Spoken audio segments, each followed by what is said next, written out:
Summary of the documented irregularities in Biliran in 2010, and we have it here, sir. We would like to turn this over to the committee, and 4 of these cases concerns transmission.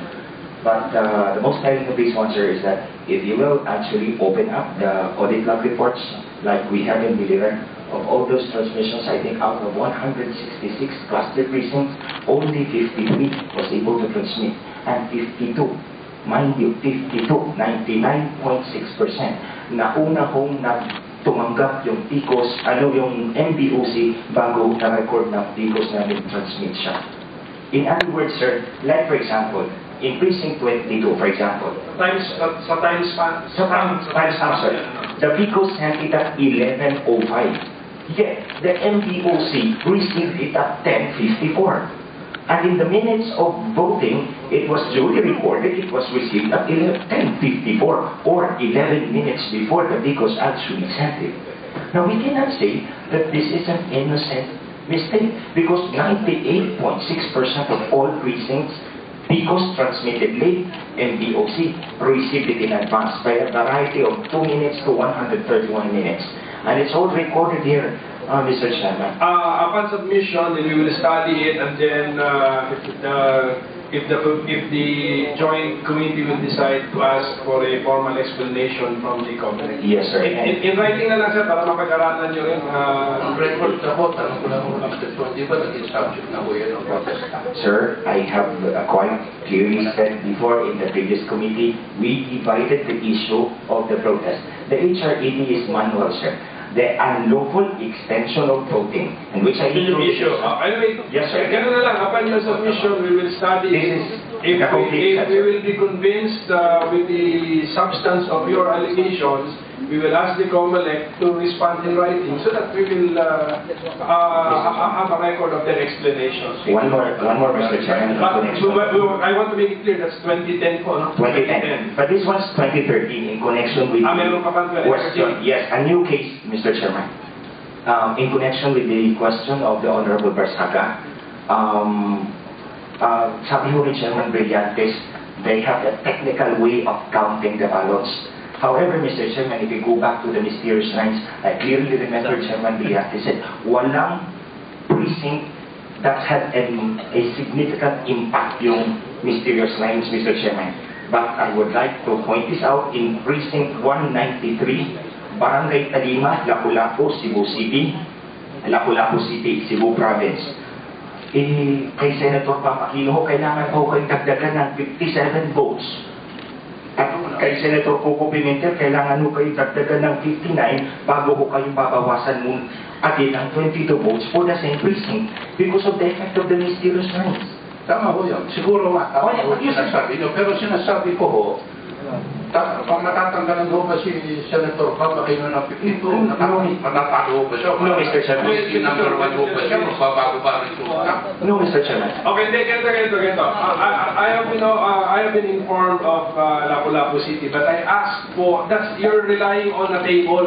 No, I Mr. asked Chairman. for the ballots. So Yes, just Mr. give Chairman. me the ballots, and then We have portion of the ballots. we will make our own conclusions. Yes, Mr. Chairman, we have portion of the ballots.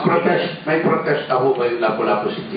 Yes, there is. And Kung you may should be aware protest of na ho, that. hindi nyo ho pwedeng galawin. So, judice ho yan. Mr. Chairman.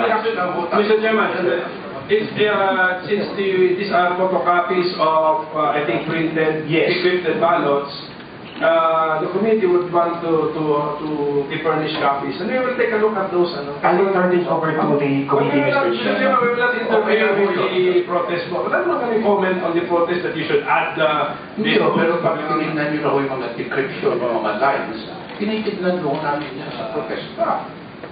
Mauunahan nyo pa. Hindi po. I assure you, sir, we will not interfere with the protest. We will be very, very careful. We will not interfere with the protest. Let me finish, sir. Congressman Chong, you better finish. Yes, sir. Congressman Yes, sir. Barsaga will also... My point, sir, is very simple. The question of the Honorable Chair was very clear. Did the mysterious lines affect any of the precinct, and which was within the knowledge of the Chairman of the COMELEC, yet he linked to this committee? He should decide it for contempt. Mr. Chairman, you don't have to answer. Congressman Chong, ang sabi naman hindi naman affected the ballots. Sabi niya the results. So, klaro yun. I mean, affect the results. Yes, that's very clear. No need to answer, Mr. Chairman. So, okay, so just submit, Congressman Chong. So we will take a look at all of your evidence. Okay, Congressman Martin. Just one question, Mr. Chairman, addressed to Attorney Chong. Chong, sorry. Noong unang sabi mo, noong 2010, advance ang transmission sa Advance ang receipt ng MBOC by an average of 2 to 11 minutes, maximum 1 pagkatapos late ang transmission ng resulta na natanggap ng Because, ang PICOS, so let's say, for example, No, we're talking here of transmission. yes, Okay. the transmission was received by the municipio, MBOC, at 11:54. Yes. And it's also in the minutes of voting, 11:54. Yet, the PICOS, if you look at the audit log, transmitted at 11:05. Was there a discrepancy in so far as transmission of the result is concerned? Okay ba ba? No. Sorry. Yeah, okay. Yung resulta, yung bilang. We cannot see the results, the numerical results, because what is recorded in the MBOC CCS is simply the tally number. Yeah, meron nga tayong pinapadala sa Kapisana, KTP at that time in 2010. So ang question ko, magkaiba ba ang resulta? Notwithstanding that there has been a delay or difference in time in so far as transmission Your Honor, there was only one transmission. So we cannot compare the result because there was only one transmission. The question is whether the Did transmission... you get the results from the voting center or for the polling center kung pareho o magkaiba? So, pwede mo magpapasok doon ng konti. Noong 2010 mo, nagkaroon na tayo ng problema doon sa tayo. Kaya ako nagkaroon ng discrepancy sa tayo. Baka yun naman na sinasabi ni Mr. Cho. Kaya ang labas ko ngayon, nagre-rely din siya doon sa audit log ng doon mga tayo. Pwede ko nagkamali yun. Pero hindi ko pwedeng nawala yung transmission bago nagsara yung PICOS.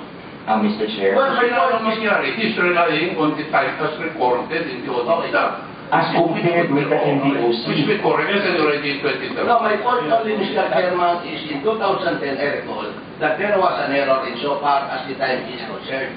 Ang importante sa tingin ko, pareho ba ang resulta, notwithstanding that there is a delay or difference in time in so far as transmission is concerned.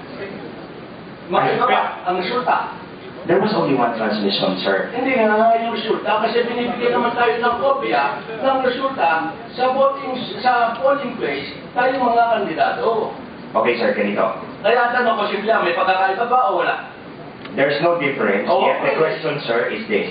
Where did that transmission come from if it was received in advance by the MBOC? It's a question of genuineness, not a question of accuracy. Yes, The origin, sir. It's the I origin. already get the point, so please submit the documents to us. We'll ask for a written explanation. And then, it's good. This is one good, there is an improvement. According to the chairman, they were able to fix the problem with the time.